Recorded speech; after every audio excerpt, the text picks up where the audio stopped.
kawan, ketemu lagi dengan saya di channel Kang Amase. Bagi kawan yang baru menemukan video ini, tolong bantu subscribe-nya supaya bisa menyajikan informasi yang unik, menarik, dan tentunya bermanfaat untuk kawanku semua.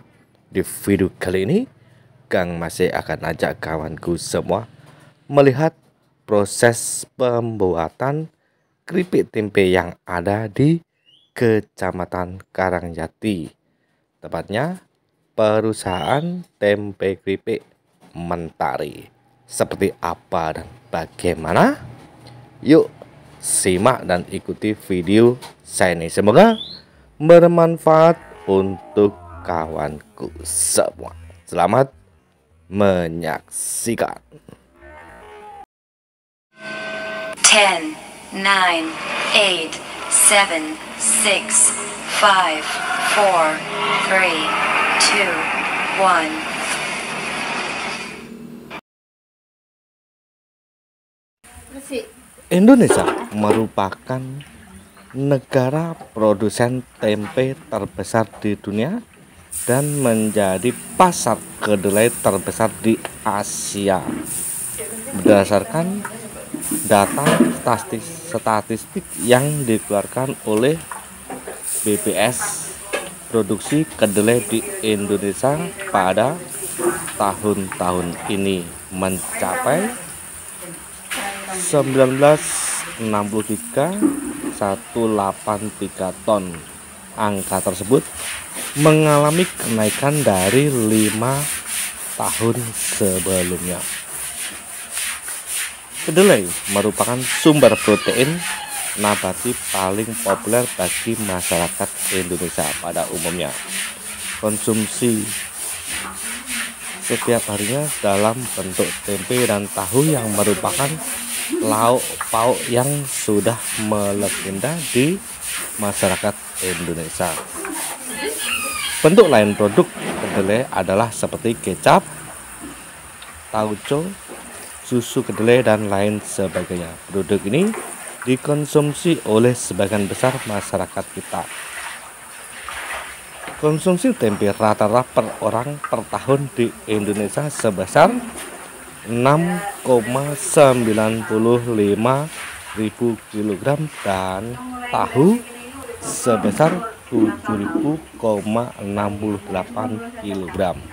Kandungan gizi tempe baik kadar protein, lemak, dan karbohidrat tidak banyak berubah dibanding dengan kedelai. Namun karena adanya enzim pencernaan yang dihasilkan oleh kapang tempe, maka protein, lemak, dan karbohidrat pada tempe menjadi jauh lebih mudah dicerna di dalam tubuh dibandingkan yang terdapat masih berbentuk kedelai.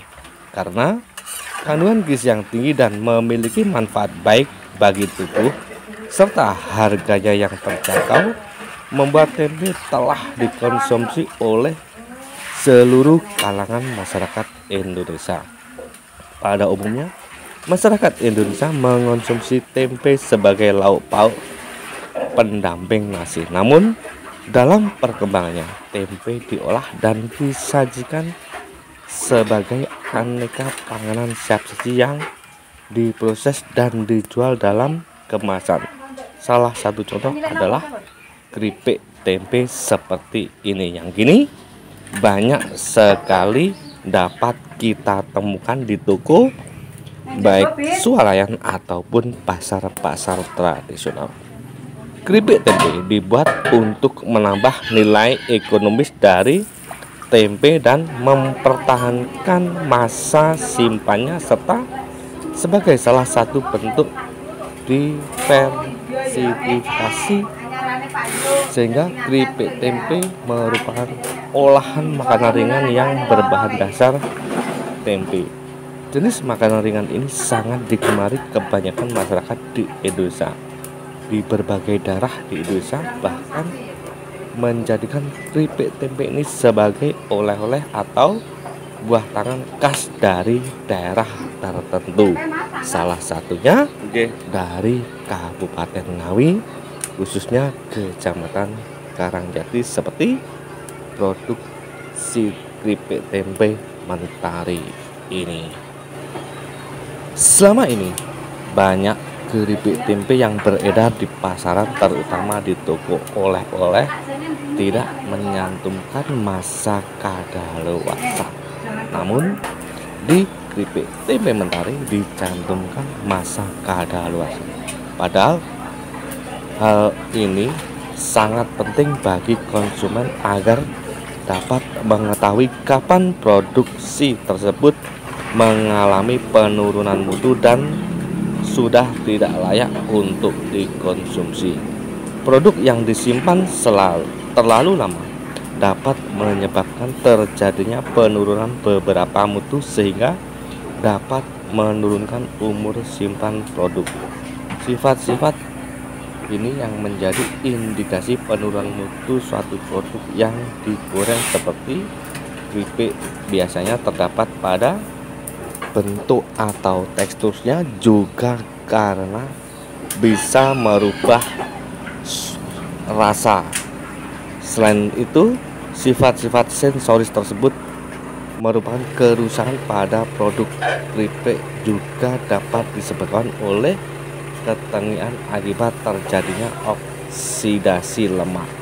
Salah satu cara yang dapat dilakukan untuk menghambat terjadinya kerusakan pada produk keripik seperti ketengian dan perubahan tekstur, yaitu dengan pengemasan yang sangat efektif.